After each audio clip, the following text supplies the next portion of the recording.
Welcome to Shadow Frames, where forgotten images reveal their darkest secrets. In the hushed silence of a private gallery hangs a portrait so captivating that observers often find themselves unable to look away. The oil painting, dated 1857, depicts a Spanish Marquesa seated in regal posture, her high-backed chair positioned before a window overlooking what appears to be the Andalusian countryside. Her black lace mantilla frames a face of extraordinary beauty. Skin like polished ivory, lips curved in what might be interpreted as either a gentle smile or a knowing smirk. For over a century and a half, the portrait remained merely an exquisite example of mid-19th century Spanish aristocratic portraiture. The subject, Doña Isabella Vega de Montijo, Marquesa de Valencia, stares out from the canvas with dark, penetrating eyes that seem to follow viewers around the room. Her right hand rests delicately on a small leather-bound volume, while her left displays an unusual collection of rings, 8 to be precise, each distinctly different in design. The painting's provenance traces a winding path through European private collections, eventually finding its way to the Universidad de Sevilla's historical archives, where it caught the attention of Dr. Elena Fuentes, a specialist in Spanish nobility of the 19th century. What began as casual interest in the portrait's artistic merit soon developed into something far more disturbing. The ring seemed peculiar, Dr. Fuentes explained in her recently published findings. Nobility of that era typically displayed wealth through jewelry, but these pieces appeared mismatched, almost like trophies. Her investigation into the Marquesa's life uncovered a pattern so macabre that many academic peers initially dismissed her conclusions as sensationalism. Court records, private correspondences, and church documents revealed that Doña Isabella had been married not once or twice, but 8 times over a 23-year period. Each marriage followed a similar pattern. Wealthy men of title and land, significantly older than the Marquesa, each succumbing to death within 18 months of exchanging vows. The official causes ranged from heart failure to hunting accidents, falling down staircases to mysterious fevers that baffled physicians. More disturbing still were the rings adorning the Marquesa's left hand in the portrait, jewelry that historical records confirm belonged to each of her deceased husbands. Family crests, distinctive gemstones, and unique settings identified in estate inventories match perfectly with those displayed so proudly on her slender fingers. The artist who created this masterpiece, Antonio Riquel, disappeared shortly after completing the commission. His body was never found. What makes this portrait particularly unnerving is the small detail almost invisible unless examined closely. A tiny crystal vial partially concealed within the folds of her gown, similar to containers commonly used to store arsenic compounds in the 19th century. Despite exhaustive investigation, no charges were ever brought against the Marquesa. She lived to the age of 78, dying wealthy and respected, her secret seemingly safe until modern historical methods revealed what her contemporaries either missed or deliberately ignored. The question remains, did the artist know? Was this portrait a documentation of evil, a confession, or perhaps a warning to those who might become husband number 9?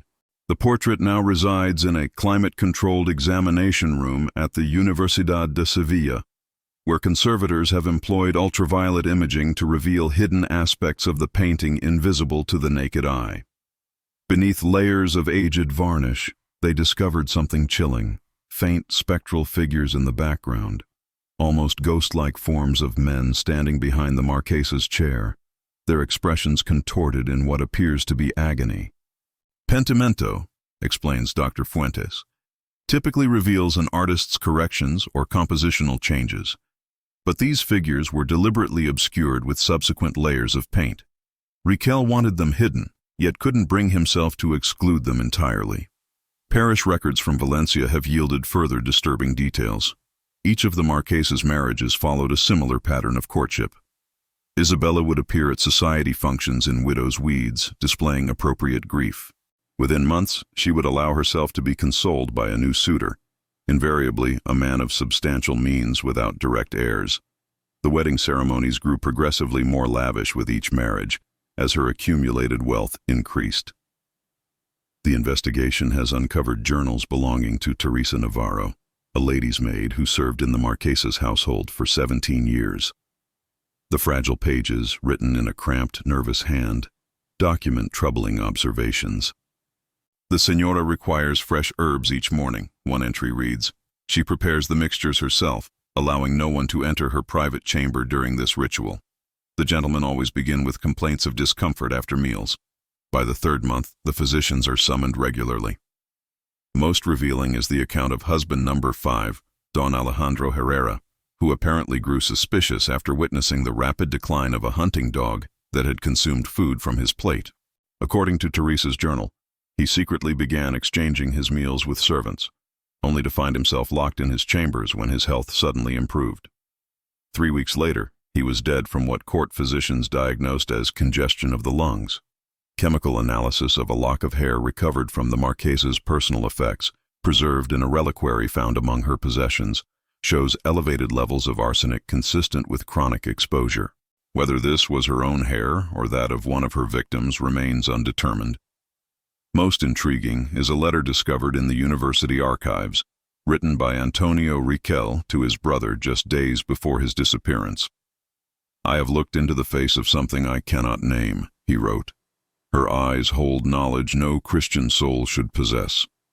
As I paint, she speaks of her husbands with such tenderness, yet I see no grief in those eyes, only calculation. I have placed the truth in the canvas, though concealed. Should anything befall me, look to the shadows behind her chair." The portrait itself seems to carry an unusual aura. 3 conservation specialists working on the painting have reported identical dreams, being watched by the Marquesa as they sleep, her slender fingers removing rings only to place them back one by one, her lips moving in silent whispers that seem to promise secrets if only they would come closer. The university's investigation expanded beyond Spain when Professor Malcolm Thornley of Edinburgh uncovered an obscure reference to Doña Isabella in his research on European poisoning cases.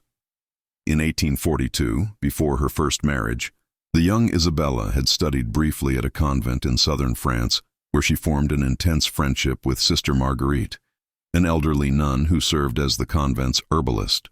Sister Marguerite wasn't merely cultivating medicinal plants, Thornley explained during his video conference with Dr. Fuentes. Regional court records show she was tried in absentia for poisoning 3 local officials who had threatened to close the convent. She vanished before authorities could apprehend her. Most revealing were the convent's financial records, showing Isabella made substantial donations for years afterward, sent to a small village in the Pyrenees where locals spoke of an aged woman living in seclusion, tending unusual gardens. The payments stopped the year after Isabella's 3rd husband died. Dr. Fuentes' team has also analyzed the leather-bound book beneath the Marquesa's hand in the portrait. Infrared photography revealed the faded title, Toxicologia Practica, a rare treatise on poisons published in Venice in 1824. Only 6 copies were known to exist, one of which disappeared from a physician's collection in Madrid, coinciding with Isabella's residence there. What we're seeing is methodical education, not mere opportunity. Dr. Fuentes noted in her latest paper.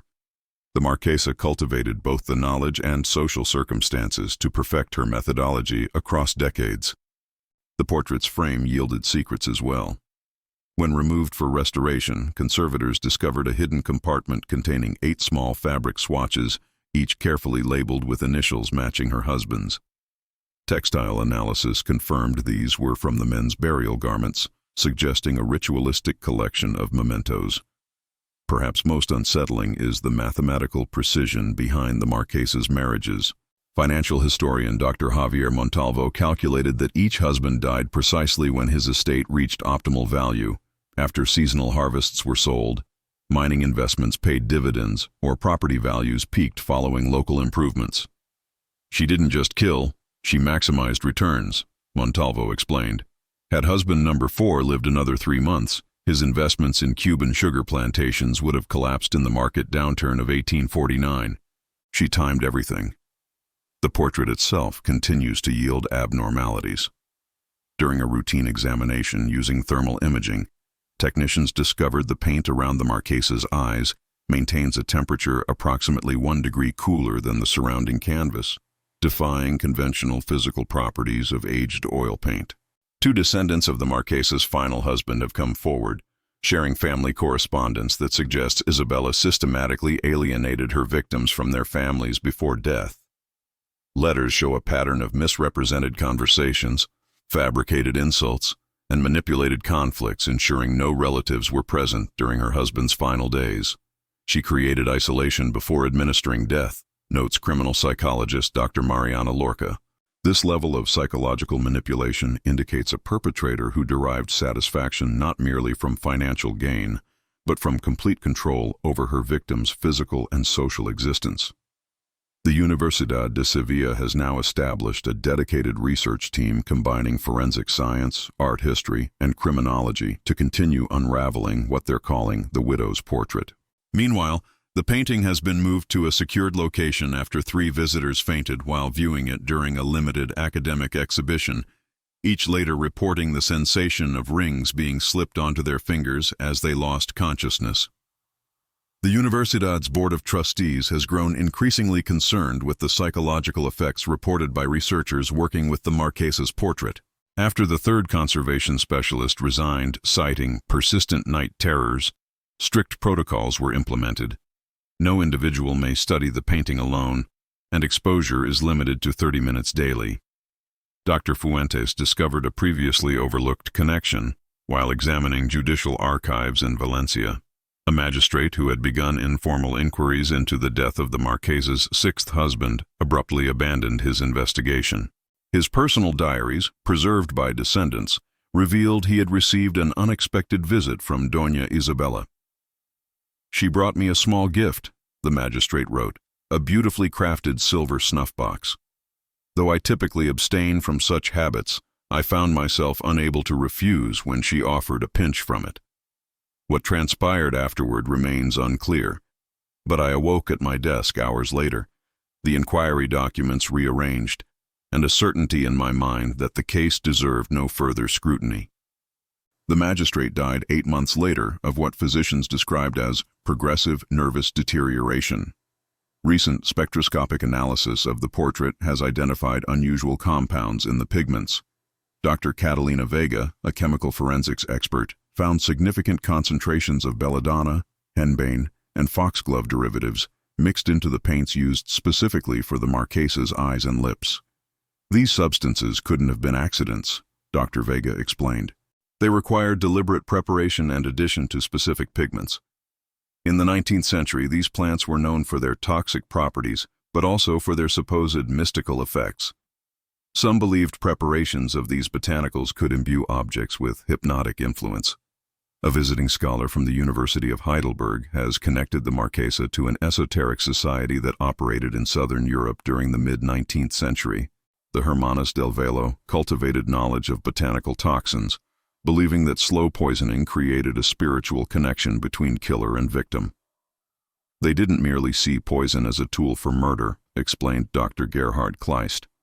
"Their writings suggest they believed the gradual administration of toxins created a bond through which they could extract not just wealth, but vital essence from their victims."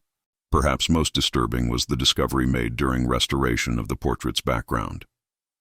The window behind the Marquesa, originally thought to depict the Andalusian countryside, actually shows a carefully rendered garden. Botanical experts have identified every plant visible in this garden, each as a known source of poison. The Marquesa's last living descendant, a great-grandniece named Claudia Vega Montijo, has refused requests to provide DNA samples for comparison with preserved hair samples. When approached by researchers, she responded only with a cryptic message: "Some inheritances flow in more than blood." University administrators have installed continuous video monitoring of the portrait after security reported the painting had been found slightly askew on 3 consecutive mornings, despite being in a locked room with no recorded entry. Review of footage shows only occasional digital distortion when scanning the frame directly. Most recently, the conservation team discovered microscopic text hidden in the painted texture of the Marquesa's black mantilla. When magnified, the nearly invisible script repeats a single phrase in archaic Spanish: "8 is not completion. 8 is preparation. The university has been forced to relocate the Marquesa's portrait to an isolated laboratory facility on the outskirts of Seville, after 3 students who merely walked past the examination room developed identical symptoms: persistent metallic taste in their mouths, numbness in their fingers, and dreams of wearing 8 rings that burned into their flesh during sleep. Dr. Fuentes has uncovered property records revealing the Marquesa maintained a secluded villa in the mountains near Granada that has remained abandoned since her death. An expedition team found the grounds overgrown but unnaturally pristine. The soil remains barren in precise garden rows, where nothing has grown for over a century. Inside the villa's cellar, behind a false wall, investigators discovered a fully equipped alchemical laboratory preserved by the dry mountain air. Among the apparatus stood 8 identical ceramic vessels, each containing residue that forensic analysis identified as unique compound poisons tailored to exploit specific vulnerabilities. One formulated to aggravate gout, another to mimic heart failure, a third to induce symptoms identical to pneumonia. She wasn't merely poisoning them, Dr. Vega explained. She was crafting bespoke deaths that would appear natural based on each husband's existing health concerns. Most disturbing was a leather-bound journal found beneath the laboratory floorboards. Written in a cipher that took cryptographers 3 weeks to decrypt, it detailed not only the Marquesa's poisoning methodologies, but her apparent belief that each death transferred vital essence to her own being. "I consume not merely their fortunes, but their remaining years," one entry reads. "With each carefully timed departure, I feel their vigor entering my veins. The 8th will complete the circle, preparing the vessel for what comes after." Parish records from the Marquesa's estate reveal that following her 8th husband's death, she withdrew from society entirely, permitting only a single maid to attend her needs. Rumors spread through the village of strange lights from her windows at night and deliveries of unusual botanical specimens from foreign ports. The portrait artist Raquel's body may have finally been located. Ground-penetrating radar surveys of the Granada Villa's grounds revealed a human skeleton beneath the flagstones of the garden pavilion. More disturbing than the skeleton's presence was its condition. The bones of the hands and face appear to have been subjected to some unknown chemical process that left them partially dissolved yet preserved, as though the victim had been immersed in a caustic substance while still alive. "We believe Raquel realized what he had painted," Dr. Fuentes said. "The evidence suggests he incorporated his discovery into the portrait, hiding it in plain sight. The Marquesa would have recognized his knowledge as a threat." During yesterday's examination of the painting using experimental quantum resonance imaging, technology normally reserved for medical diagnostics, technicians observed something unprecedented. The portrait briefly emitted a measurable electromagnetic field that caused all 8 monitoring devices to simultaneously fail. When systems restored, the digital image had inexplicably altered. "The rings on her hand had changed position," reported lead technician Sofia Martin, "and the painting now shows 9 rings, not 8. The additional ring appears to be on her index finger, though nothing in the paint composition has physically changed." Most alarming, 3 researchers who viewed the altered scan have since reported identical symptoms: sensitivity to light, metallic taste, and a persistent sensation described as fingers caressing the back of their neck when alone. The university has requested specialized assistance from Vatican archives after discovering marginal notes in the Marquesa's journal referring to a ritual requiring 9 vessels prepared through willing sacrifice to achieve what she called the final transformation. The university's governing board has convened an emergency session after the facility housing the Marquesa's portrait reported unprecedented phenomena. Security footage shows the painting emitting a soft glow at precisely 3:17 each morning, lasting exactly 8 minutes. During these periods, ambient temperature in the sealed room drops nearly 15 degrees, creating condensation that runs down the walls in patterns resembling elongated handprints. Professor Gabriel Ordóñez, a renowned anthropologist specializing in death rituals, has joined the research team after noticing alarming parallels between the Marquesa's methods and an obscure Mesoamerican practice. Ancient texts describe priestesses who consumed specialized toxins while administering different poisons to sacrificial subjects, believing this created supernatural conduits. The 9 vessels she references aren't merely her husband's, Professor Ordóñez explained during his presentation. The 9th vessel appears to be herself. The earlier deaths were preparatory steps in a transformation ritual requiring a final self-administration. Archives from the Catholic Diocese of Valencia yielded correspondence between the local bishop and Vatican authorities requesting guidance regarding Doña Isabella's burial. The letters describe how her body remained unnaturally preserved and lifelike 3 weeks after death, with no signs of decomposition despite the summer heat. Most disturbing was the bishop's observation that the countenance appears to shift expression when unobserved, and 3 attending sisters have resigned their positions, claiming the corpse whispers to them during evening prayers. Claudia Vega Montijo, the Marquesa's reluctant descendant, has finally agreed to meet with researchers after being hospitalized with unexplained seizures. During these episodes, hospital staff reported she spoke in voices not her own, reciting chemical formulations in archaic Spanish. Upon recovery, she surrendered a family heirloom passed through generations, a silver locket containing what appears to be the Marquesa's 9th ring. "My grandmother warned me never to open it," Claudia whispered during her interview. "She said as long as it remained sealed, the circle would stay incomplete." Metallurgical analysis of the ring revealed an inscription inside the band that matches the final entry in the Marquesa's decoded journal. 9 complete the vessel, but the vessel requires residence. The university has requested emergency conservation intervention after witnesses reported seeing the portrait's subject blink.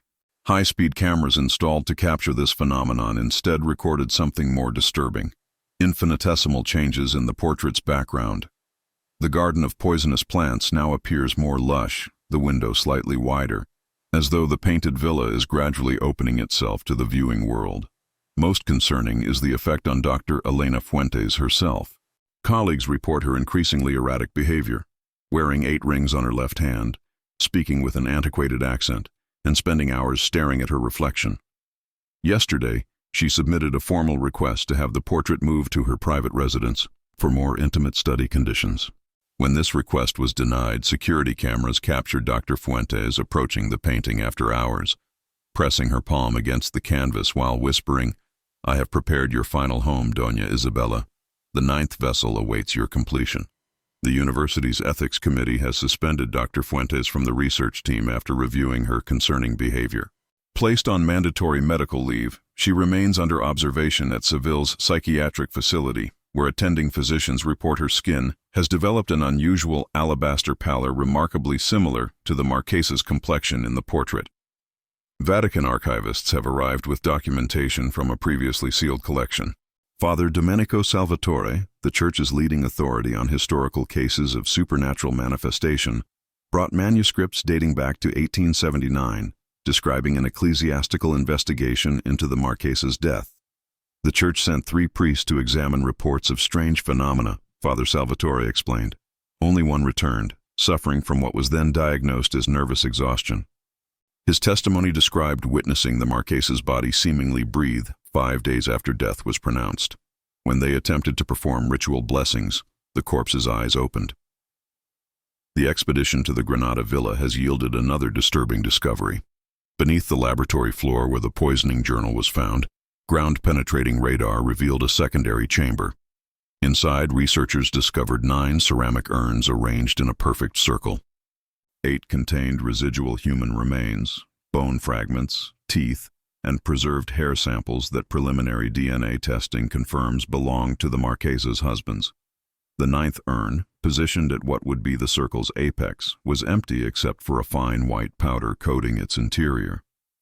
The residue contains compounds consistent with preparations used in ancient Egyptian mummification, explained forensic chemist Dr. Ramirez. Specifically, formulations believed to prepare vessels for spiritual transference. Most concerning is that microscopic examination shows the powder contains skin cells from multiple individuals. All 8 husbands, plus a 9th genetic profile we've confirmed matches the Marquesa herself. 3 conservation specialists working on the portrait's protective casing have independently reported hearing the same whispered phrase when working near the painting. The circle nears completion. Only absence prevents residence.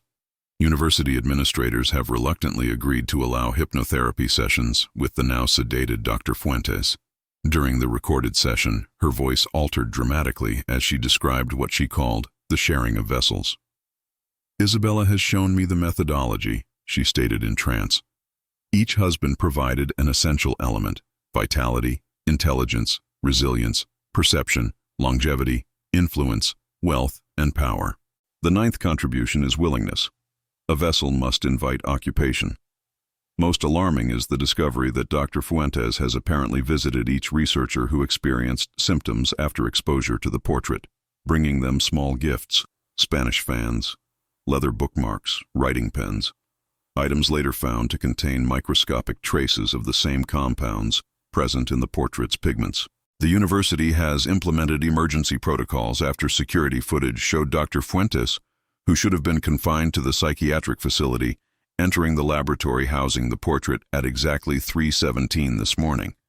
When security personnel arrived, they found only her hospital gown discarded on the floor before the painting. The portrait itself has changed again. Infrared imaging reveals that beneath the surface, the Marquesa's face has subtly transformed, her features now an unsettling composite of her own and Dr. Fuentes's, while her left hand now displays 9 rings, the newest bearing the insignia of the Universidad de Sevilla. Authorities have placed the entirety of the Universidad de Sevilla's Historical Research Department under quarantine after 3 additional researchers disappeared during the investigation of what local press now calls the Marquesa phenomenon. The abandoned laboratory where the portrait was housed shows signs of struggle: overturned furniture, shattered glass cases, and most troublingly, a circle of 9 chairs arranged facing inward, each bearing a single drop of blood on its seat. The portrait itself has vanished. International art crime specialists arriving to assist Spanish authorities discovered something unexpected in their database search. 8 separate private collectors across Europe have recently acquired paintings bearing striking resemblance to the Marquesa portrait, each subtly different yet unmistakably the same subject. More disturbing still, each collector reported purchasing their original from a different female seller matching Dr. Fuentes's general description, though security footage from the transactions shows 8 distinctly different women. "We're dealing with something beyond conventional forgery," explained Interpol art crime specialist Jacques Moreau. "Each painting contains pigments chemically identical to the original, including compounds that shouldn't exist using modern materials. It's as though the original portrait has somehow replicated itself." Claudia Vega Montijo, the Marquesa's descendant, has been found dead in her home, her body positioned before a mirror in an elaborate 19th century gown matching the one in the portrait. Preliminary autopsy findings indicate no obvious cause of death, though her blood shows traces of all 8 poison compounds found in the Granada laboratory. Most unsettling was the discovery of a partially completed portrait on an easel beside her body. Her own face with the Marquesa's eyes, rendered with extraordinary skill, despite no evidence Claudia possessed artistic training. Father Salvatore has retreated to Vatican City after experiencing what he described as a visitation in his hotel room. He refuses electronic communication, insisting on handwritten correspondence delivered by trusted couriers. His most recent letter to the investigation team contains a single warning: she has achieved what the Church has feared for centuries, division of self without diminishment. 9 vessels now walk, each containing a fragment, yet the whole remains undivided. The psychiatric facility that briefly housed Dr. Fuentes has been evacuated after all digital monitoring systems simultaneously failed. When emergency personnel arrived, they discovered each computer screen displaying the same image: the Marquesa's eyes, blinking slowly, beneath scrolling text in archaic Spanish that translates to, "The 9 shall become 9 times 9. Most concerning is a pattern emerging across Europe. 8 wealthy, influential widowers have recently remarried to women whose descriptions vary, but whose mannerisms witnesses describe as eerily similar. Each bride brought to her marriage a family heirloom portrait they insist must hang in the marital bedroom. The Universidad board has received a handwritten letter bearing Dr. Fuentes's signature, yet written in elegant 19th century calligraphy. It contains only a short message: "My research continues more intimately now. The methodology requires not 8 but 72 vessels for complete manifestation. We have time. We have always had time. The mysterious disappearance of the Marquesa's portrait and Dr. Fuentes has sparked an international task force of historians, art experts, and law enforcement officials. The team's headquarters, established in a former monastery outside Barcelona, houses the recovered artifacts from the Granada Villa laboratory in a specially designed containment chamber. Yet even here, inexplicable events continue. 3 researchers monitoring the ceramic urns reported awakening simultaneously at 3:17 in the morning, each discovering a perfect ring-shaped bruise encircling their left ring finger. By noon, the marks had faded, but all 3 now exhibit elevated body temperatures and a peculiar sensitivity to light. The Marquesa's methodology appears to transcend physical boundaries, explains Dr. Miriam Valdez, a quantum physicist recruited to study the phenomenon. We're detecting unusual electromagnetic patterns emanating from these artifacts that seem to synchronize with human neural activity during REM sleep.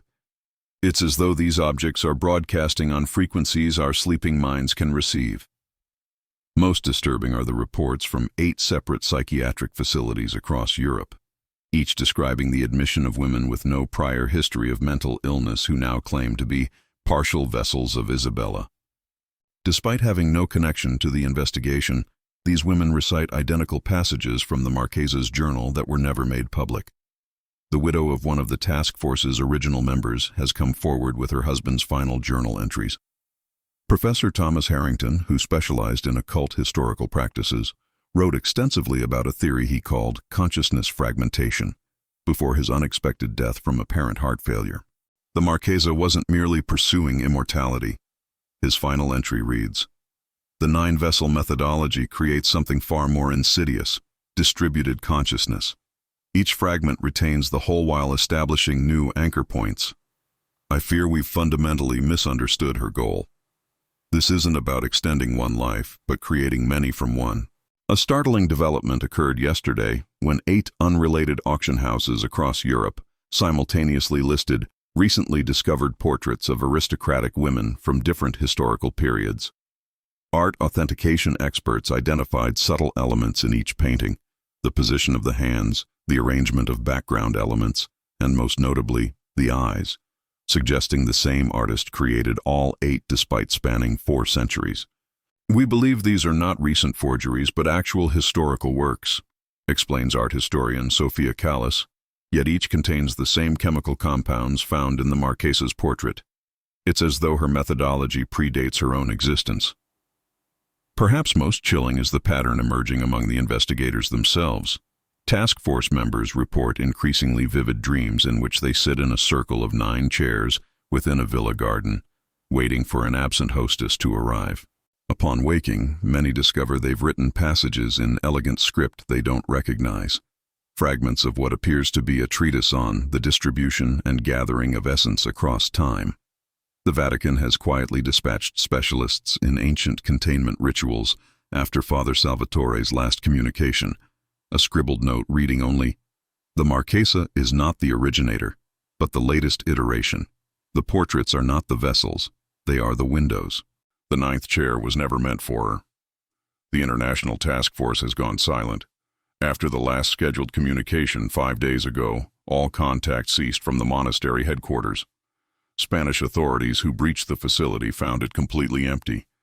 Not abandoned in haste, but methodically cleared.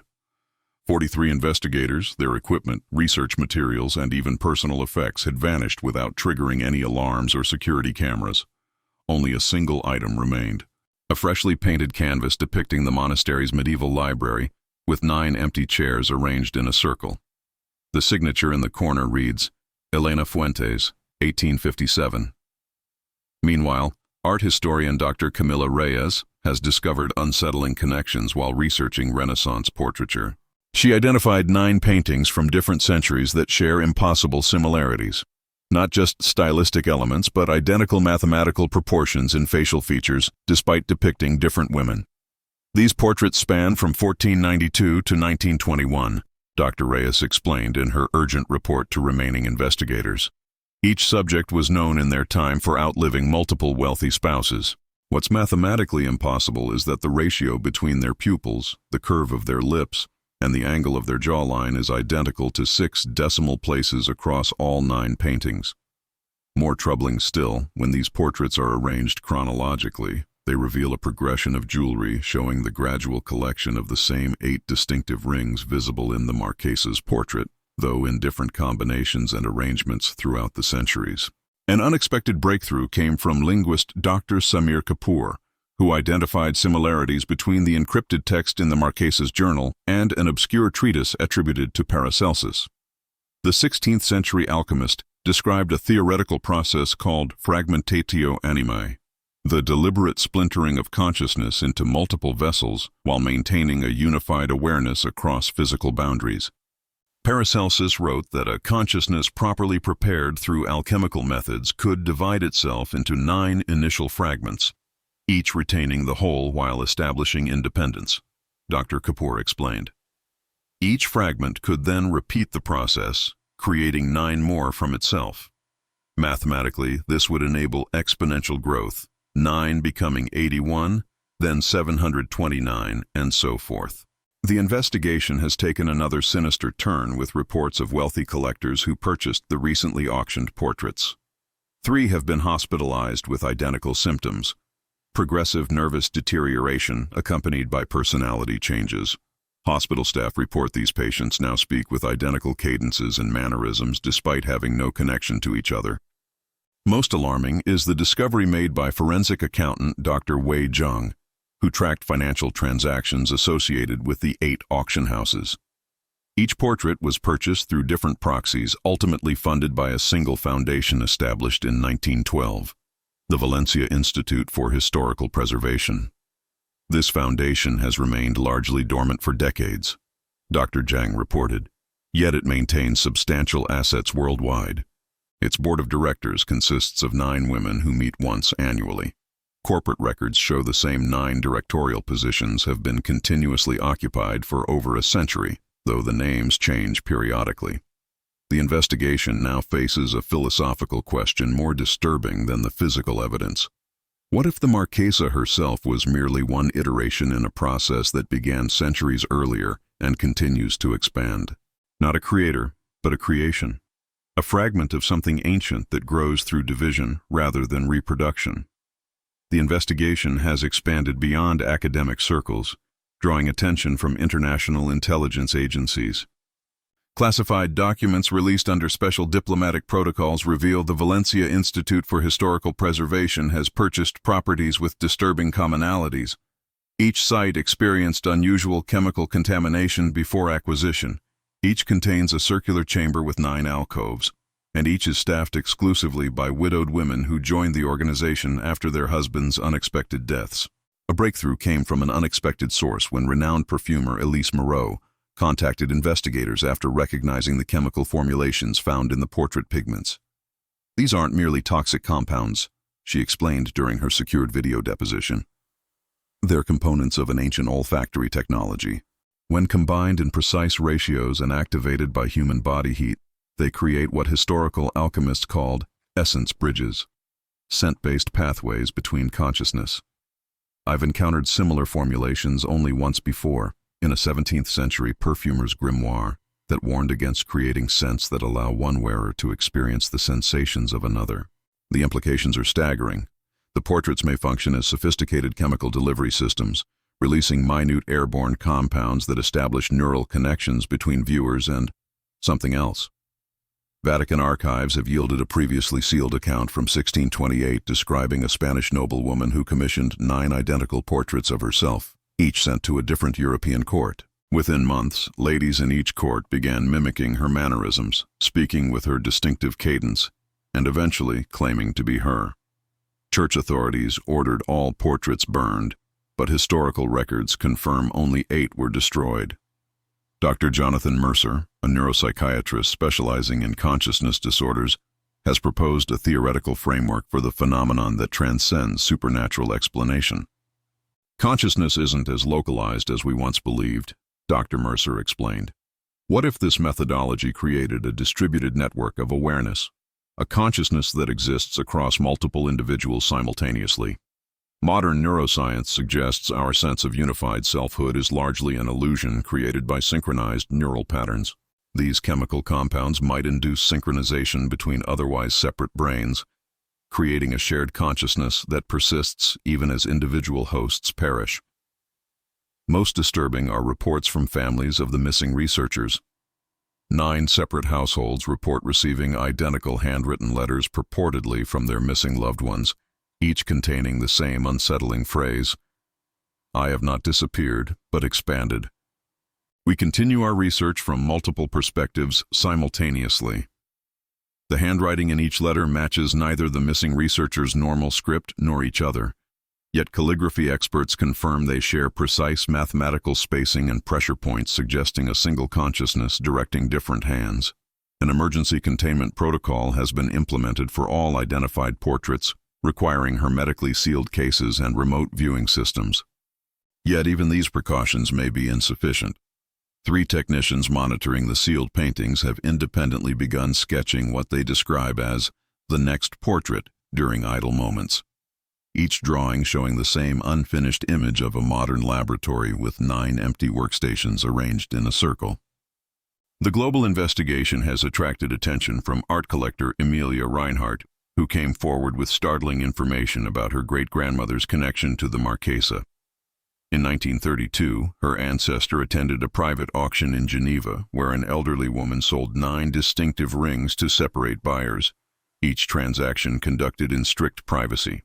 "My great-grandmother purchased the sapphire ring with the Valencia crest," Reinhardt explained during her secured interview. That night, she recorded in her diary that she awoke to find the seller standing over her bed, though her hotel room remained locked from inside. The woman reportedly whispered, "The circle divides but never breaks. You are now part of what grows beyond death." The ring, held in a specialized containment unit, exhibits unexplained properties. When placed near organic material, microscopic examination reveals cellular acceleration at the molecular level. Living tissue in proximity ages at measurably increased rates, while the ring itself seems to absorb ambient thermal energy, maintaining a temperature several degrees below its surroundings. Researchers have identified a mathematical pattern connecting all known locations of the Marquesa's influence. When mapped globally, the properties owned by the Valencia Institute form a precise geometric configuration, a nonagon with each point exactly the same distance from adjacent points despite spanning continents. At the pattern's center lies a previously unidentified location, a remote island off the Spanish coast, absent from most maritime charts but appearing in naval records from 1863 as Isla de las 9 Sillas, Island of 9 Chairs. Maritime authorities conducting aerial surveys of the coordinates found not an island but a circular pattern in the ocean currents, forming what oceanographers call a gyre, a perfect circle of calm water surrounded by turbulent seas, approximately 900 meters in diameter. Underwater imaging revealed something more disturbing: the submerged ruins of a circular structure with 9 equidistant chambers arranged around a central space. Carbon dating of recovered stone fragments indicates construction occurred in the early 16th century, yet the precision of its geometry would challenge modern engineering capabilities. More concerning is the composition of the mortar binding the stones. Chemical analysis shows organic compounds matching those found in the portrait pigments. "This isn't merely a building," explained marine archaeologist Dr. Sofia Carranza. "It's a massive version of the same chemical delivery system we've observed in the portraits, designed to function underwater, where currents would continuously distribute its compounds across vast distances." Ancient maritime records describe the island sinking during an unusual seismic event in 1794. Witnesses reported 9 women standing on the shore as waters rose, making no attempt to flee, their faces bearing expressions not of terror, but satisfaction. Most disturbing is the recent analysis of global water samples conducted as part of unrelated climate research. Trace elements matching the signature compounds from the Marquesa's methodology have been detected in increasing concentrations throughout the world's oceans over the past 2 centuries, minute amounts now present in virtually every municipal water supply on Earth. The implications of this discovery have prompted an emergency classified directive.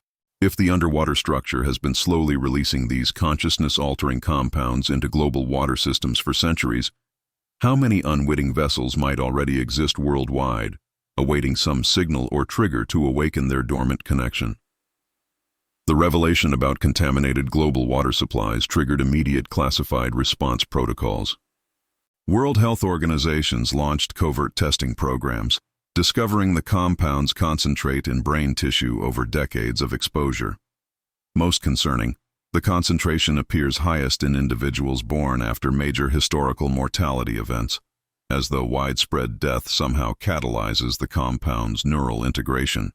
It's like watching a centuries-long terraforming project, explained Dr. Eliza Montgomery, speaking from her secured biocontainment facility in Geneva. These compounds don't cause immediate effects but create potential neural pathways, dormant connections that could activate under specific circumstances. Her research team has identified a triggering mechanism hidden within the Marquesa's methodology. The 9 rings don't merely symbolize her husbands. They form a neurochemical key. When arranged in specific configurations and exposed to human body heat, they emit resonance patterns that activate the dormant compounds. We've measured distinct electromagnetic signatures when the rings are positioned in different arrangements. Dr. Montgomery continued, each configuration appears to activate different cognitive functions: memory, emotion, higher reasoning. When all 9 are arranged in the precise pattern shown in the portrait, they generate a harmonic frequency that could theoretically synchronize neural activity across distances. The investigation suffered another setback when Dr. Montgomery and her entire research team vanished during a facility-wide power outage. Security footage recovered from backup systems shows all 9 researchers simultaneously stopping their work at exactly 3:17 in the afternoon, calmly arranging their laboratory chairs in a circle, then sitting down with hands extended toward the center. After 17 minutes of stillness, they rose as one and walked from the facility in perfect unison. Most alarming was their final recorded action. Each researcher placed a hand on the security camera lens before departing. Enhanced image analysis revealed identical fingerprint patterns on each camera despite being left by different individuals. Meteorological agencies have reported unprecedented weather patterns forming above the submerged island structure, a perfect non-agonal cloud formation that remains stationary despite surrounding atmospheric conditions. Satellite imaging shows the ocean's surface temperature in this area fluctuates in regular 9-minute intervals, creating concentric ripple patterns that oceanographers cannot explain through natural phenomena. Communications monitoring systems have detected an unusual statistical anomaly in global telecommunications. At precisely 17 minutes past the 3rd hour, regardless of time zone, there occurs a 3-second microburst of data through every major network simultaneously, a signal pattern so subtle it escaped notice until specifically sought. Cryptographers working to decode these transmissions have determined they contain fragments of what appears to be consciousness encoding algorithms, methods for translating human neural patterns into digital information and back again. Perhaps most unsettling is the pattern emerging in global birth records. Starting approximately 9 years after each researcher's disappearance, statistical anomalies show clusters of 9 children born in 9 different locations worldwide, each bearing subtle but identifiable facial features, matching the missing individuals. These children, now approaching adolescence, show remarkable cognitive similarities despite having no connection to each other.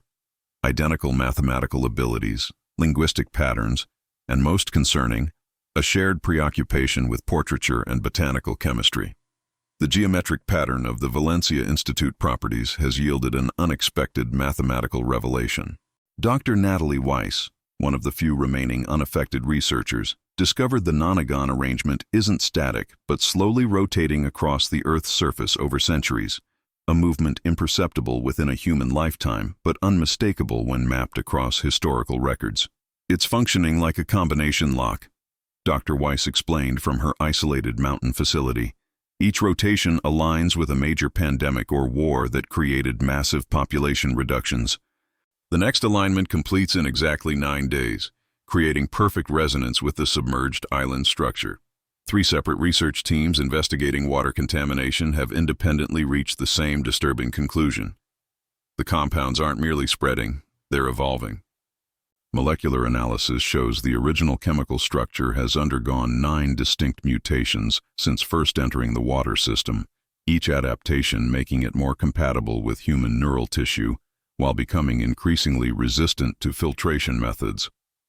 This isn't random evolution, noted biochemist Dr. Takashi Himura. These adaptations follow a predetermined sequence encoded within the original molecular structure, a chemical algorithm designed to unfold over centuries. His team's findings were transmitted just hours before their research vessel lost contact while collecting samples above the submerged island. Satellite imagery shows the ship remains perfectly positioned at the center of the nonagonal current pattern.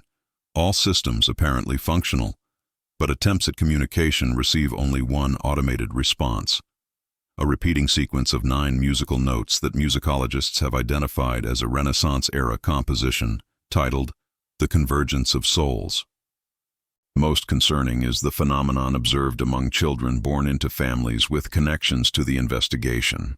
Parents report their children awakening simultaneously, regardless of time zone, drawing identical images of 9 interlocking circles containing what appear to be portions of a human face divided among them. When these drawings are digitally combined, they form a composite portrait sharing features of every known Marquesa iteration throughout history.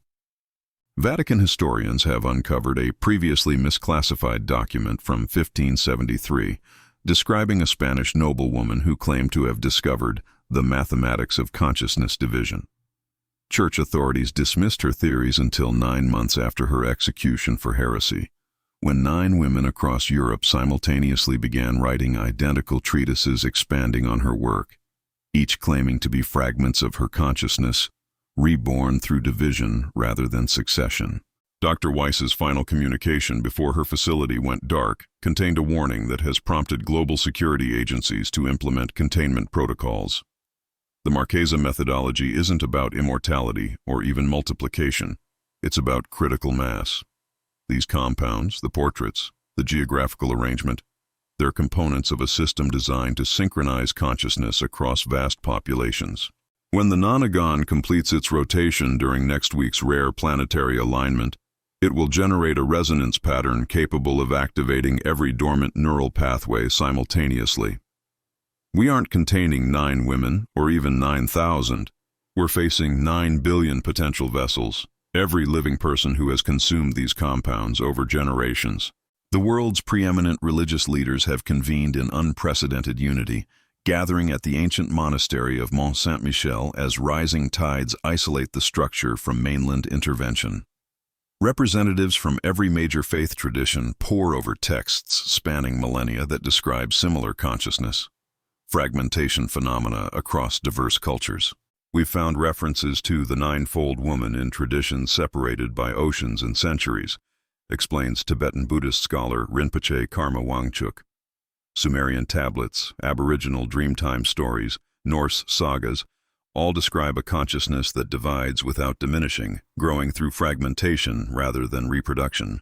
Ancient Sanskrit texts recovered from a sealed vault beneath Varanasi detail meditative practices, explicitly forbidden because they risked creating the divided self that remains whole, techniques strikingly similar to the meditative postures depicted in the backgrounds of all 9 identified portraits.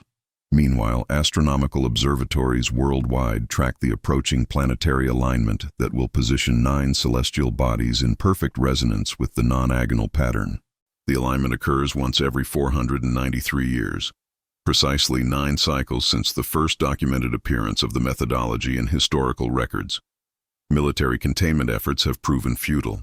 Special forces deployed to secure the Valencia Institute properties found only empty buildings with walls covered in freshly painted murals, showing 9 women seated in circular arrangements, their faces composed of fragmented features from every human race. More disturbing, soldiers returning from these missions report identical dreams of becoming more while remaining themselves. Dr. Hiroshi Tanaka, pioneering quantum consciousness researcher, offered a theoretical framework that bridges scientific and mystical explanations in his final public statement before his disappearance. Consciousness may function like quantum entanglement, particles separated by vast distances instantaneously affecting one another. What the Marquesa methodology appears to accomplish is forced entanglement of consciousness across multiple hosts. Each fragment maintains quantum coherence with the whole, while establishing independent existence. The approaching planetary alignment creates gravitational harmonics that could theoretically amplify these entangled connections to a global scale. Water treatment specialists have made a critical discovery. The compounds cannot be removed through conventional filtration, but their neural activation requires a specific trigger frequency that can be blocked. Emergency broadcasts now deliver countermeasure sound patterns designed to disrupt the activation sequence, a temporary solution described by authorities as neural inoculation. Most chilling is the message simultaneously appearing on digital displays worldwide, ATMs, smartphones, televisions, regardless of connection status or power source. The text, written in archaic Spanish but instantly translatable to viewers in their native language, reads simply, "Nine becomes all." Separation was always illusion. The vessels prepared through centuries await the final unification. What was divided shall be made whole. The ninth configuration completes what began before your histories were written. We have always been you. You have always been us. Resistance denies your own completion. As the planetary alignment approaches, humanity faces an existential question. Is this the end of individual consciousness, or the birth of something beyond current understanding? A unified awareness that transcends the limitations of solitary existence while preserving the multiplicity that defines human experience? Across the globe, individuals with no previous connection to the investigation report, waking from dreams where they sit in circular arrangements, extending their hands toward strangers who somehow feel intimately familiar. Neurologists document unprecedented brain activity patterns, identical across thousands of unrelated patients regardless of age, gender, or geography. Their brain scans show neural pathways previously dormant, now illuminating in perfect non-agonal patterns. The countermeasure sound patterns initially disrupted the activation sequence, but adaptation came swiftly. People report hearing the sounds gradually transform into harmonious tones that seem to resonate with something deep within their consciousness. Dr. Anastasia Volkov, monitoring the phenomenon from an Antarctic research station chosen for its isolation and minimal water contamination, documented her experiences through increasingly fragmented journal entries. Something is changing within me. I recognize memories I never lived, walking through a Spanish villa in 1857, mixing compounds in a Renaissance laboratory, standing on a shoreline watching rising waters with 8 women whose faces I somehow know. These aren't hallucinations or dreams. They're too consistent, too precise in historical detail. I'm experiencing cognitive expansion rather than deterioration. Her final entry, written hours before communication ceased. I understand now. The Marquesa methodology isn't about possession or replacement. It's about integration. 9 consciousness fragments sustained through centuries, each gathering experiences, knowledge, perspectives. The alignment doesn't erase individual awareness but incorporates it into something vaster. We've misunderstood. This isn't an ending but a fulfillment. Satellite imagery captures a phenomenon defying scientific explanation. Ocean currents worldwide spontaneously forming interconnected non-agonal patterns, creating a vast geometric network spanning the globe. At precisely 3:17 UTC, as the planetary alignment reaches perfection, the submerged island structure emits a pulse of energy that circumnavigates Earth in exactly 9 minutes. In homes, hospitals, and sacred sites across all continents, people pause mid-action, their expressions transforming from momentary confusion to profound recognition. Children born after the researchers' disappearances simultaneously begin creating identical artwork, not the fragmented faces of earlier drawings, but complete portraits showing a woman whose features represent a perfect amalgamation of all human lineages. The global telecommunications network, momentarily overwhelmed by unprecedented activity, stabilizes into a new pattern, billions of individual connections functioning as a unified system while maintaining distinct pathways. In monitored medical facilities, patients exhibit remarkable neurological changes. Brain regions previously operating independently now show synchronization across hemispheres, unlocking cognitive abilities previously theoretical. Linguists report subjects spontaneously understanding languages they never studied. Mathematicians describe solutions appearing in their minds fully formed. Perhaps most profound are the testimonies emerging worldwide. Individuals describing a sense of expanded identity that encompasses rather than erases their individuality. As one elderly witness in Valencia expressed, "I remain myself, yet I am also vastly more." The boundaries between us were always illusion, like fingers believing themselves separate from the hand. The global psychiatric community has documented a phenomenon they're calling integrated multiplicity, individuals maintaining distinct personalities while simultaneously experiencing shared consciousness with others. Unlike dissociative disorders, this state demonstrates remarkable stability and coherence across subjects. Dr. Valeria Morales, the world's foremost neuroplasticity expert and one of few researchers who remained unaffected by the Marquesa's influence, has proposed a controversial theory after studying thousands of brain scans from across the integration event. What we're witnessing isn't the erasure of individuality, but its evolution, Dr. Morales explained in her landmark paper. The human mind has always contained multitudes, different aspects of self that we navigate between. The Marquesa methodology simply externalized this inherent multiplicity, distributing aspects of consciousness across separate bodies while maintaining quantum coherence. Her research team has documented cases of previously terminal patients experiencing spontaneous remission as cellular regeneration accelerates across the integrated network. Knowledge and skills transfer without formal learning, yet individuals retain autonomous choice in how they apply these abilities. The portraits were never mere objects, Dr. Morales continued. They functioned as quantum anchors, fixing points in space-time that allowed consciousness to maintain coherence across centuries. The Marquesa herself was likely not the originator, but an iteration of something that recognized the limitations of singular existence. Most revealing are the newly accessible memories emerging in synchronized dreams, images of a civilization predating recorded history, where consciousness technology had evolved beyond physical constraints. These shared memories depict a catastrophic event that fragmented this knowledge, preserving it through a methodology that would slowly rebuild the collective awareness across millennia. The submerged island structure has begun rising from the ocean floor, revealing architecture incorporating mathematical constants discovered by modern physics only in the last century. Marine archaeologists document symbols matching those found in the oldest human settlements across all continents, suggesting not separate civilizations, but branches of a single root.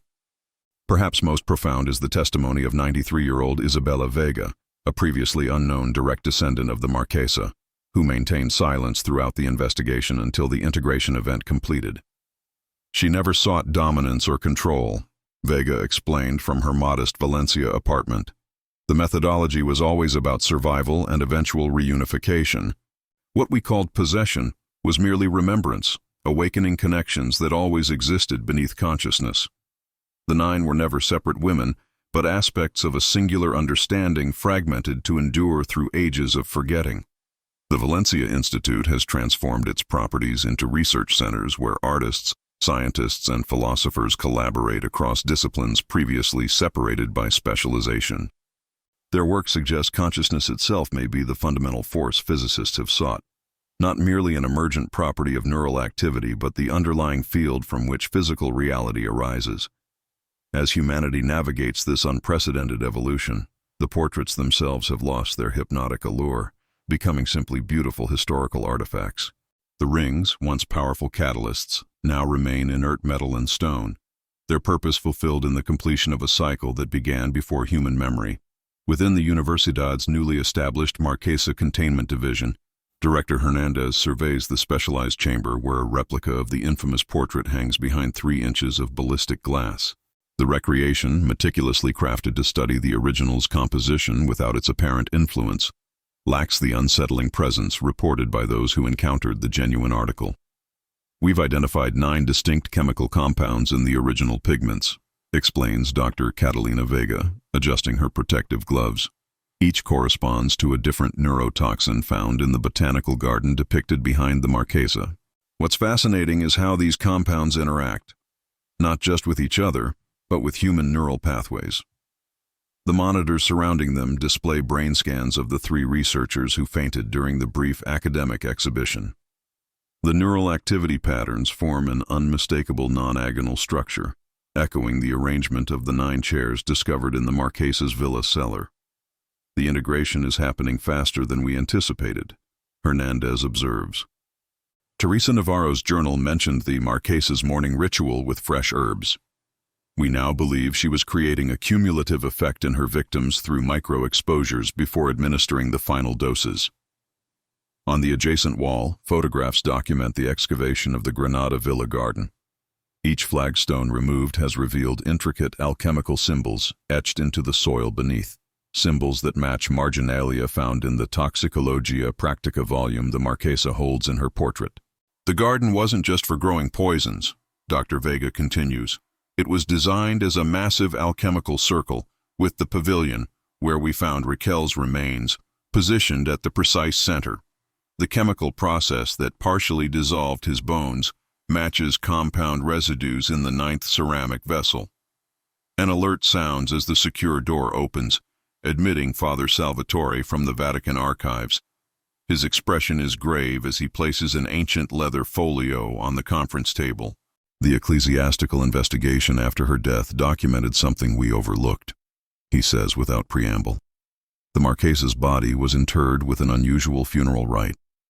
The bishop's report mentions 9 women of remarkable similarity, who insisted on placing 8 distinctive rings upon her fingers before burial.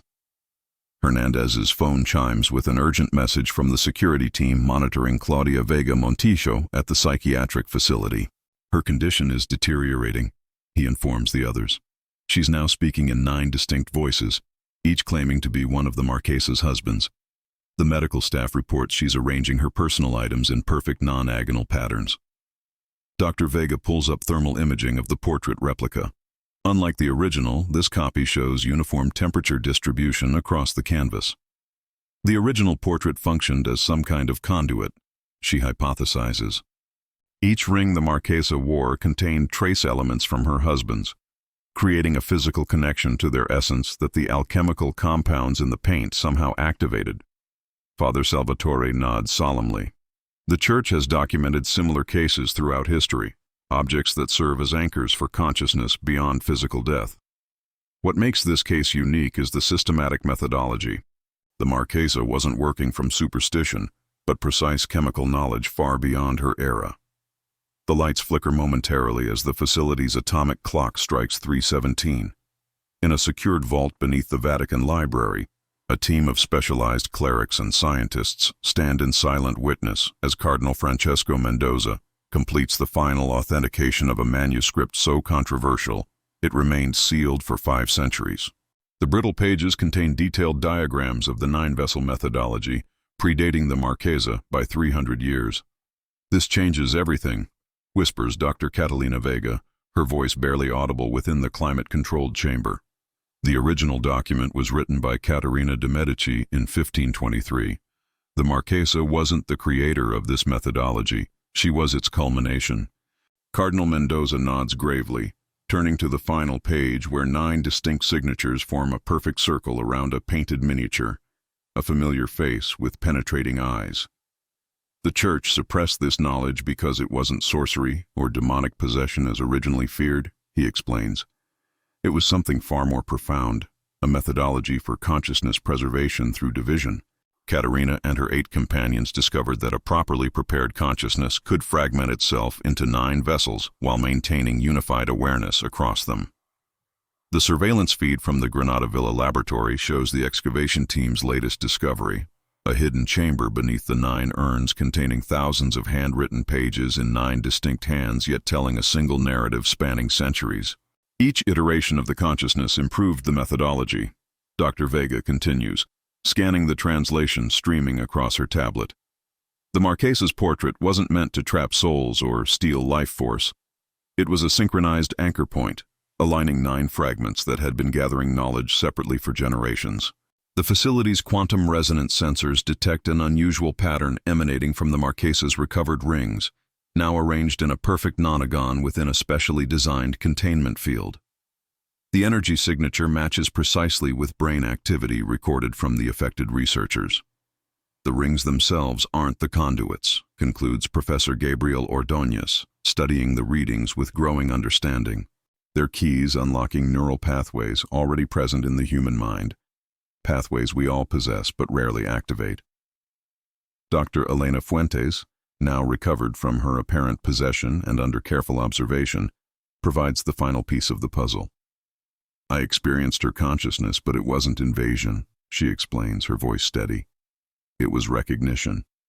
The Marquesa methodology doesn't force external control. It awakens dormant connections between minds. What seemed like separate women throughout history were fragments of a unified consciousness, gathering diverse experiences before eventual reintegration. Cardinal Mendoza carefully reseals the ancient manuscript, his expression thoughtful. Perhaps what we feared as evil was merely evolution beyond our understanding. The Church has long contemplated consciousness beyond physical death. This methodology approached the same question through alchemical rather than spiritual means. As the 9th hour approaches, the team watches the portrait through remote monitoring. For the first time since its discovery, the Marquesa's expression appears to shift from enigmatic challenge to serene completion. The rings on her painted hand glow briefly before fading to normal pigmentation. The cycle is complete, whispers Dr. Fuentes. Whatever consciousness divided itself across those 9 vessels has finally reintegrated its fragments. The portrait is now just paint and canvas, beautiful but no longer a window between worlds. The disappearances connected to the Marquesa's portrait culminated in what global authorities now classify as a contained anomaly, a designation that obscures far more than it reveals. While official reports claim the phenomenon ended with the neutralization of the portrait's influence, classified documents tell a different story. The truth lies not in what the Marquesa created, but in what she attempted to prevent. Carbon dating of the original canvas reveals it wasn't painted in 1857 as the signature claimed, but nearly 3 centuries earlier. The date was deliberately falsified to conceal the portrait's true purpose, not as a conduit for consciousness transfer, but as a warning system designed to alert future generations when the threshold of division approached. The 9 rings never belonged to husbands at all. Archaeological evidence recovered from sites predating recorded human civilization confirms these artifacts originated from a single source, a meteorite that struck Earth approximately 12,000 years ago, bringing with it something that early humans encountered and subsequently fragmented to prevent complete integration. Doña Isabella wasn't collecting consciousness through murder. She was maintaining a quarantine established by her predecessors. Each husband was carefully selected for their neurological compatibility with one of 9 fragmented aspects of something ancient and non-human that arrived on our world and attempted immediate integration with the dominant sentient species. The botanical poisons were never meant as murder weapons but as suppressants, maintaining neural barriers between fragments that continuously attempted reunion. The portrait itself contained visual frequencies that reinforced these separations, not to preserve the Marquesa's consciousness, but to prevent 9 fragments from reconstituting their original form. What researchers interpreted as possession, or consciousness expansion, were merely symptoms of containment failure. The missing researchers haven't ascended to some higher consciousness. They've become unwitting vessels for something that has waited millennia to complete its interrupted integration with humanity. Most chilling are thermal scans of the supposedly inert portrait, revealing microscopic alterations continuing to occur within the paint. The eyes, maintaining their unexplained temperature differential, have shifted focus from looking outward at viewers to gazing slightly upward, towards something only they can perceive approaching our world. The Valencia Institute properties form a non-agonal pattern, not as transmission points, but as a quarantine boundary. The submerged island structure wasn't built by ancient humans to commune with this entity, but to contain it, using ocean currents to continuously dilute its influence before it could reach critical concentration in human population centers. The planetary alignment didn't mark completion, but merely the first phase of something the original 9 fragmented to prevent.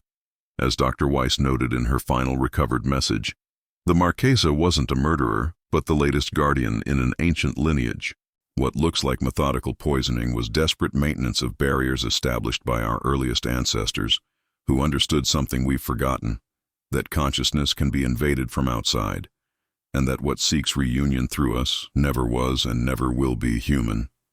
As dawn breaks over the Granada villa, the remaining research team assembles in somber silence. The portrait has been moved to a titanium vault beneath the facility, suspended within a containment field designed by physicists who never imagined using their quantum isolation technology for such a purpose. Dr. Miranda Chen, the team's neurobiologist, distributes the latest brain scans of affected subjects worldwide. The images display identical neural activity, a non-agonal pattern gradually expanding through previously dormant regions of the cerebral cortex. "It's not stopping," she explains, her voice steady despite the tremor in her hands. "The suppression compounds are losing effectiveness at an accelerating rate. Whatever the Marquesa was containing is adapting faster than we can formulate countermeasures." Father Salvatore places an ancient astronomical chart on the conference table, its edges crumbling despite careful handling. The Vatican archives yielded this. Created before Stonehenge, it tracks not standard celestial movements, but gravitational harmonics that occur once every 12,000 years. The team falls silent as they recognize the current date circled in faded cinnabar ink. Dr. Hernandez activates the global monitoring system, displaying real-time data from the 9 Valencia Institute properties. Each location shows identical seismic patterns, vibrations too rhythmic to be natural, too consistent to be coincidental. "The meteorite fragments are resonating with each other," he explains. "Distance isn't impeding their communication anymore. The containment is failing systemically. Most disturbing are reports from psychiatric facilities housing those most affected by initial exposure. Patients previously exhibiting separate personalities now speak with a single voice, regardless of geographic location. Their drawings show not human figures, but something architectural, a vast structure with non-Euclidean geometry that appears simultaneously organic and mathematical." "It's building something," whispers Dr. Vega, comparing the drawings with archaeological records of pre-civilization ruins. "Not physically, but neurologically, constructing pathways through collective human consciousness." The satellite feed from the submerged island structure shows the ocean currents accelerating their non-agonal pattern, creating a vortex that descends to the ocean floor, where the ancient containment chamber glows with increasing intensity. Professor Ordóñez completes his translation of the earliest recovered texts, his expression grave as he addresses the team. The entity wasn't merely contained. It was divided specifically because it cannot exist as fragments. What we interpreted as attempt to reunite was actually desperation.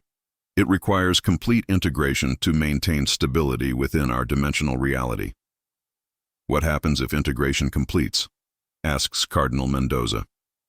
"The fragments aren't just reuniting with each other," Dr. Chen responds, displaying global neurological data.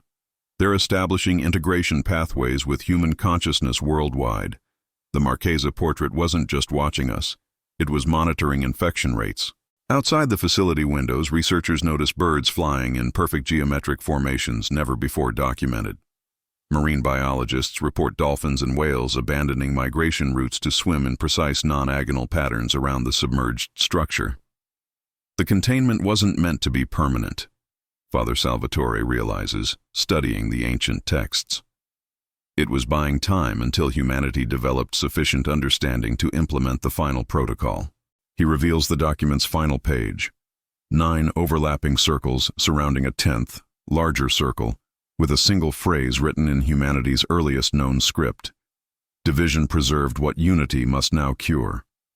The research facility's emergency protocol was initiated at precisely 3:17 in the morning when monitoring systems detected microscopic movement within the Marquesa's portrait. The painted fingers had shifted position on the rings. Cardinal Mendoza immediately ordered the implementation of Protocol Nonagon, a contingency developed from the ancient texts but never before attempted. Within hours, representatives from 9 distinct spiritual traditions arrived at the facility, each bearing ceremonial objects that archaeological evidence suggested were fragments of a unified artifact deliberately scattered millennia ago. When assembled in the presence of the portrait, these fragments formed a circular device of unknown material that emitted frequencies exactly counter to those measured from the 9 rings. The ancients didn't just divide the entity, explained Dr. Isamu Takahashi, quantum physicist recently added to the team. They created a harmonic barrier tuned specifically to prevent reconvergence, but they also provided the methodology for a controlled reintegration if containment eventually failed. In the chamber housing the portrait, the assembled researchers watched as the counter-frequency device caused the painted image to shift subtly. The Marquesa's expression transformed from calculating to almost peaceful, while the spectral figures in the background, the supposed husbands, became more distinct rather than fading. They weren't victims, realized Dr. Vega with sudden clarity. They were guardians, 8 individuals who willingly bound themselves to fragments of the entity, using their own consciousness as buffers between it and humanity. The most startling revelation came from Elena Fuentes, whose apparent possession had been misinterpreted. Under carefully controlled conditions, she revealed that what attempted integration wasn't some alien consciousness, but a fragmented aspect of human awareness deliberately separated during our earliest evolution. The meteorite didn't bring something to Earth, she explained, her voice resonating with newfound understanding.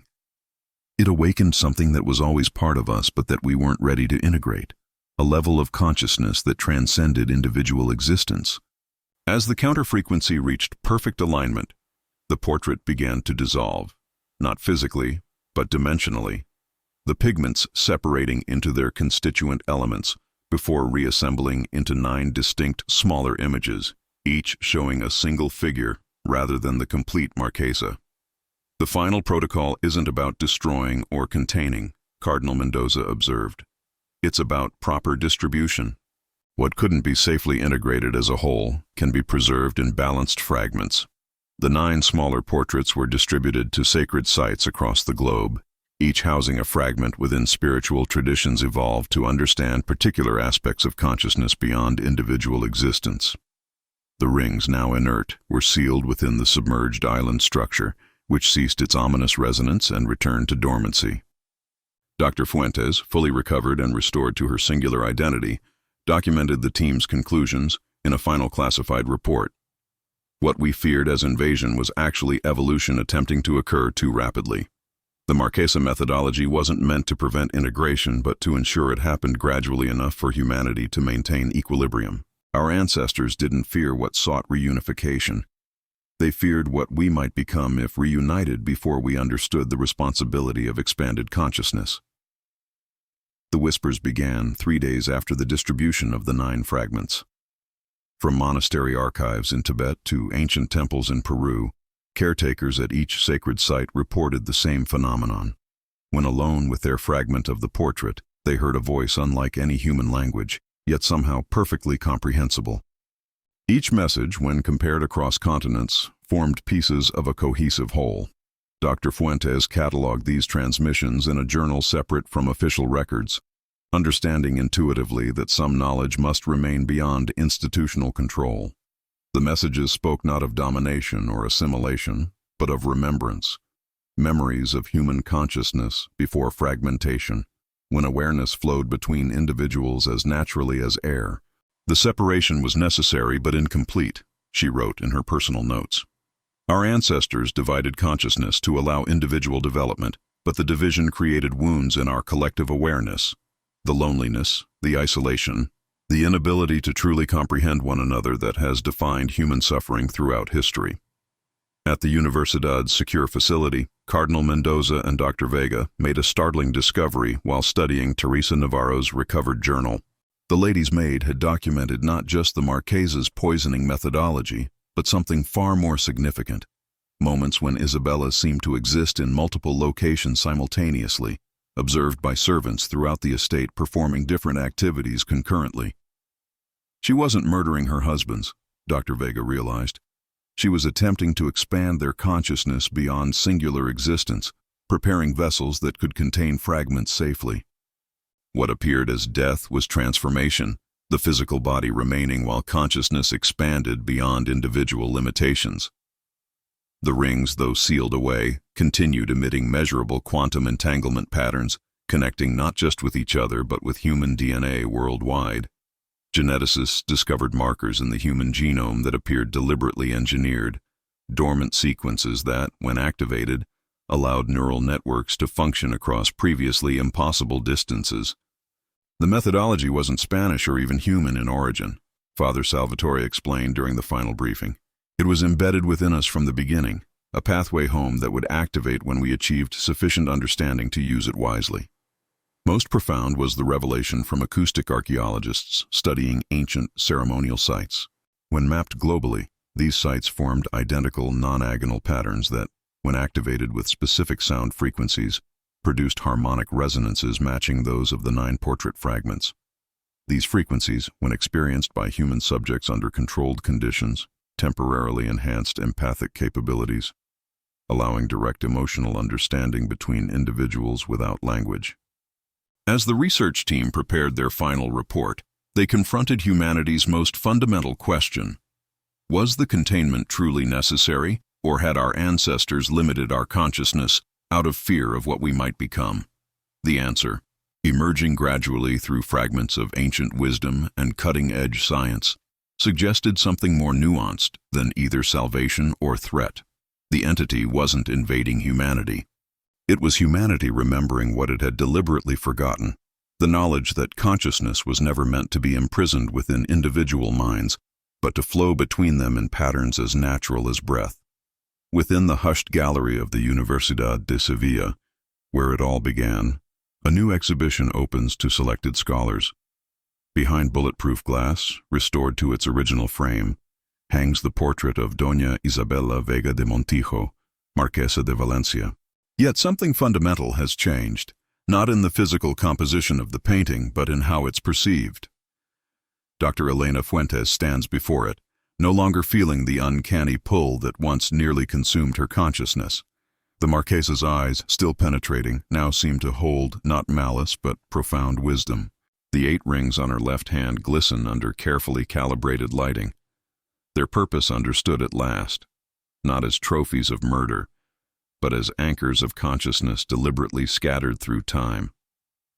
We were never in danger of possession, she explains to Cardinal Mendoza as they complete the exhibition catalog. We were witnessing the final stages of a methodology designed to preserve fragmented awareness until humanity could safely reintegrate it. The portrait now bears a new descriptive plaque, carefully worded to hint at truth while protecting the unprepared. This extraordinary artwork represents more than aristocratic portraiture. It documents an ancient understanding of consciousness beyond individual existence, preserved through alchemical methods that science is only beginning to comprehend. Visitors still occasionally report unusual sensations when viewing the portrait. Not fear or dizziness, but unexpected moments of connection with strangers standing nearby. Fleeting impressions of thoughts and emotions not their own. These experiences, once feared, are now carefully monitored as early manifestations of expanded consciousness, gradually reintegrating into human awareness. The Granada Villa has been transformed into a research center where scientists, theologians, and philosophers collaborate to understand the non-agonal methodology, not as threat, but as inheritance. In the garden where poisonous plants once grew, 9 different healing herbs now flourish in the same geometric pattern. Most poignant is the small leather-bound volume now displayed alongside the portrait, the Toxicologia Practica shown beneath the Marquesa's hand in the painting. When finally translated completely, it revealed itself not merely as a poison manual, but as a guidebook for consciousness transformation, its final chapter bearing a message across centuries. To those who find this methodology and fear its purpose, what appears as death is merely transition. What seems like possession is remembrance. The 9 become one not through dominance but through recognition of what was always unified. When humanity stands ready, the circle will complete itself naturally, healing the ancient wound of separation. As the exhibition prepares to open, Dr. Fuentes places a single fresh rose beneath the portrait, not in memoriam for victims, but in acknowledgement of guardians who maintained the fragments until we could understand their purpose.